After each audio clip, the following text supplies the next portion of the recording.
बच्चों, आज हम डायरेक्टर ऑफ एजुकेशन की तरफ से भेजी जाने वाली वर्कशीट नंबर 12 जिसका सब्जेक्ट साइंस है और क्लास 8 के बच्चों के लिए 26 अगस्त 2021 की वर्कशीट है।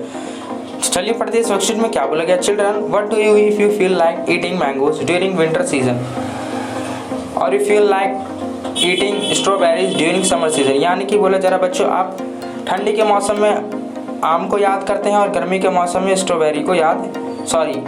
गर्मी के मौसम में स्ट्रॉबेरी याद करते हैं समर सीजन में। तो इसमें ये बोला जा रहा था, आगे पढ़ते हैं। As we know that micro organisms are present almost everywhere and all times. हमारे अंदर क्या हमेशा एक माइक्रो ऑर्गेनिजम्स प्रेजेंट रहता है हमारे शरीर में। If they get proper condition, वो प्रॉपर कंडीशन में होता है, लाइक हीट एंड मॉइस्चर के रूप में भी हो जा सकता है। दे ग्रो वेरी फास्ट, और क्या वो बहुत फास्ट है। कंटिमिनेशन of food is chemical process, ये जो क्या है केमिकल प्रोसेस के थ्रू होता है। विच चेंज द कलर, जो कि उनका क्या कलर भी चेंज होता रहता है, टेस्ट भी और स्मेल भी हमारे क्या चेंज होता रहता है खाने का, माइक्रो ऑर्गेनिजम्स के थ्रू अगर खाने के अंदर है तो। To save food micro organisms are contamination we can successful following method so that we can enjoy all kinds fruit vegetable and this made from the through the year. यानी कि इसी तरह से हम क्या अपने खाने, हर तरह के खाने और सब्जियों को क्या है मज़ा लेते हैं। आगे पढ़ते हैं। Measure to protect food from micro organism, यानी कि हम अपने खाने को माइक्रो ऑर्गेनिजम्स से कैसे बचाएं, कैसे प्रिवेंशन करें। पहला देखिए लिखा केमिकल मेथड के थ्रू कर सकते हैं, जैसे some chemical like sodium benzoate and sodium metasulphate are used to check the growth of microorganism. ये दोनों जो केमिकल है क्या माइक्रो ऑर्गेनिजम्स को चेक करते हैं कि फूड की मात्रा में कितना माइक्रो ऑर्गेनिजम्स है। Second point, permission by common cell meat and fish are covered with table cell to check the growth of bacteria. जो मीट एंड फिश क्या है उसके थ्रू हम क्या नमक को चेक कर सकते हैं कि उसमें कितनी बैक्टीरिया है। मीट एंड फिश का कवर्ड रहता है विद टेबल और सेल टू चेक, और उनके नमक के थ्रू बैक्टीरिया को क्या चेक कर सकते हैं। परमिशन बाय शुगर से कहते हैं use sugar reduce the moisture. Sugar क्या है उसके मॉइस्चर को रिड्यूस करता है खाने को, which inhibits the growth of bacteria, और उनकी बैक्टीरिया की ग्रोथ को क्या रोक देता है। अगला point, prevention by oil and vinegar. Oil and vinegar से कैसे चेक कर सकते हैं। Use of oil and vinegar prevention spoilage of pickle because bacteria can not live in such an environment. Oil vinegar से क्या हम अपने बैक्टीरिया को क्या खत्म कर सकते हैं, एनवायरनमेंट में आसपास की बैक्टीरिया को अच्छे तरीके से साफ कर सकते हैं। Heat and cold treatment, boiling of milk destroy many micro organisms. यानी कि अगर हम दूध को उबालते हैं तो उससे क्या बहुत सारे माइक्रो ऑर्गेनिजम्स क्या डिस्ट्रॉय हो जाते हैं यानी मर जाते हैं। सिमिलरली उसी की तरह we should keep food refrigerator because low temperature prevent the growth of micro organisms. और अगर आप उसे ही रेफ्रिजरेटर में रख देते हैं लो टेम्परेचर में तो क्या वहीं से क्या माइक्रो ऑर्गेनिजम्स और उसके डबल होने लगते हैं।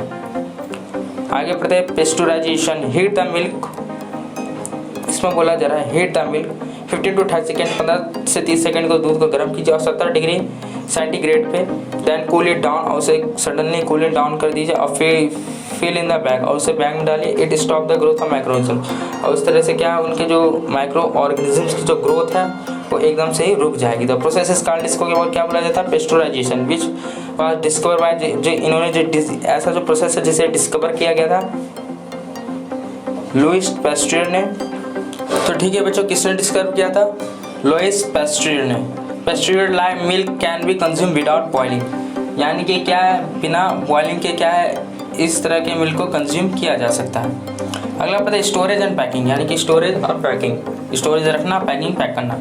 Nuts and vegetable are kept in air tight scale packet with the protect against micro organisms. तो यानी कि जो नट्स और कुछ वेजिटेबल होता है आपने देखा पैकेट के अंदर रहता है, उसके अंदर हवा भरी रहती है। जैसे कि एग्जांपल मैं बताता हूँ, आपने चिप्स देखा होगा, चिप्स या कुरकुरे देखिए उसके अंदर नमकीन, भुजिया, पंजाबी तड़का, कुछ इस तरह की जो नमकीन है उसमें देखिए हवा भरी रहती है। आपने कभी सोचा उसमें हवा क्यों भरते हैं, बिना हवा के भी तो चल सकती है, ऐसी पैकिंग कर दें। बच्चों देखो इसलिए होती है पैकिंग कि जो इन्वायरमेंट में हमारे जो माइक्रो ऑर्गेनिजम्स हैं वो क्या हमेशा फैलते रहते हैं, उड़ते रहते हैं इधर से उधर। अगर उस पैकेट में जरा से भी छेद गया हो उसके थ्रू अगर एंटर कर जाते हैं तो हमारी जो अंदर चिप्स जो रखी हैं पैकेट के अंदर वो पूरी तरह से ख़राब हो जाएंगी। इसलिए उसके अंदर जो एयर है वो बाहर आने देती है, ना बाहर की एयर अंदर जाने देती है, इसलिए उनमें एयर टाइट के थ्रू क्या पैक किया जाता है। आपसे अगर कोई पूछे तो आप यही बताइएगा एयर टाइट इसलिए पैक किया जाता है। चिप्स और भी बहुत सी चीज़ें जिनमें एयर टाइट के थ्रू पैकिंग की जाती है। आइए क्वेश्चन करते हैं बच्चों। क्वेश्चन करने से पहले चैनल पे नए तो चैनल को प्लीज़ सब्सक्राइब कर लीजिए। इससे आपको ये फ़ायदा होगा कि अगर कोई भी वीडियो मैं अपलोड करता हूँ तो उसका नोटिफिकेशन आपको सबसे पहले मिलेगा। इसलिए प्लीज़ रिक्वेस्ट करता हूँ, जाके प्लीज़ ज़रूर से ज़रूर सब्सक्राइब करें। वीडियो अच्छी लगी तो ज़रूर जाके सब्सक्राइब करिएगा। Name any two chemical prevention. कोई 2 केमिकल प्रिवेंशन बताना है तो आपको यहाँ से लिख लेना है। पहला, some chemical like sodium, magnesium, sodium is used to check the growth of microorganisms. यहाँ से यहाँ तक क्या आपका ये पहला है। दूसरा, describe any 4 method of food prevention. 4 method बताना आपको फूड प्रिवेंशन से। तो ये देखिए, फर्स्ट, सेकंड, थर्ड, फोर्थ, ये आपके 4 प्रिवेंशन। ठीक है बच्चों, तो आपके ये जो दूसरे का आंसर है, आप इस पॉइंट को लिख सकते हैं। आप चाहे इसे भी लिख सकते हैं, आपकी मर्जी है। ये आपका दूसरे का आंसर है पूरा। आइए नेक्स्ट क्वेश्चन देखते हैं। Why is more oil and salt added to the pickle. तो इसका आंसर आपको यहाँ से लिखना है। Use of soil and vinegar prevent spoilage of pickle because bacteria can not live in such an environment. तो आपके तीसरे क्वेश्चन का आंसर है। आइए नेक्स्ट क्वेश्चन देखते हैं। वर्कशीट का लास्ट क्वेश्चन है जो कि name any 4 thing made from mango that can be preserve. कुछ ऐसी 4 थिंग चीज़ें बतानी जो कि मैंगो के द्वारा क्या है बनाई जाती है। तो इसमें आप लिख सकते हैं आइसक्रीम, मैंगो शेक,